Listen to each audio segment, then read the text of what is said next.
கடவுள் பக்தி இல்லாதவர்கள் கூட கோயிலுக்கு சென்றிருப்பார்கள். நாம் கோவிலுக்கு சென்று கடவுளை வணங்கி வருகின்றோம். நாம் சிறு வயதிலிருந்தே கோவிலுக்கு செல்கின்றோம். நாம் கோவிலில் உள்ள ஒரு விஷயத்தை கவனித்திருப்போம். கோவிலில் மணி கட்டி தொங்க விட்டிருப்பார்கள். ஏன் கோவிலில் மணி இருக்கிறது என்று என்றாவது யோசித்ததுண்டா? ஏன் கோவிலில் மணி இருக்கிறது என்று பெரியவர்களிடம் கேட்டால் அவர்கள் கோவில் மணி அடித்துவிட்டு வணங்கினால் தங்களின் வேண்டுதலை கடவுள் காது கொடுத்து கேட்பார் என்று சொல்வார்கள். ஆனால் கோவிலில் இருக்கும் மணிக்கு பின்னால் ஒரு அறிவியல் ரகசியம் மறைந்துள்ளது. அந்த ரகசியம் என்னவென்றால், இந்த கோவிலில் இருக்கும் மணியானது சாதாரண உலோகத்தால் ஆனது கிடையாது. இது காட்மியம், ஈயம், தாமிரம், துத்தநாகம், நிக்கல், குரோமியம் மற்றும் மாங்கனீஸ் உள்ளிட்ட பல்வேறு உலோகங்களாலான மணிதான் அனைத்து கோவில்களிலும் இருக்கிறது.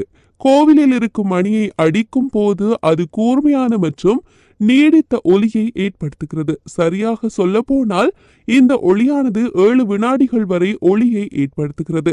இந்த மணியிலிருந்து வரக்கூடிய ஒளியானது உங்கள் உடலில் உள்ள 7 குணப்படுத்தும் மையங்களை தொடுகிறது.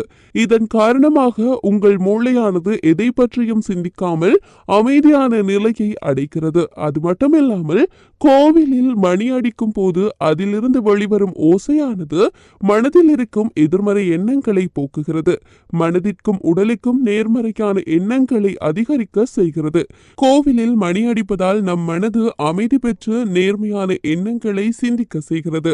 இதனால் தான் கோவிலுக்கு செல்பவர்கள் மணி அடிக்கின்றார்கள். இதுவே இதன் பின்னிருக்கும் அறிவியல் காரணமாகும்.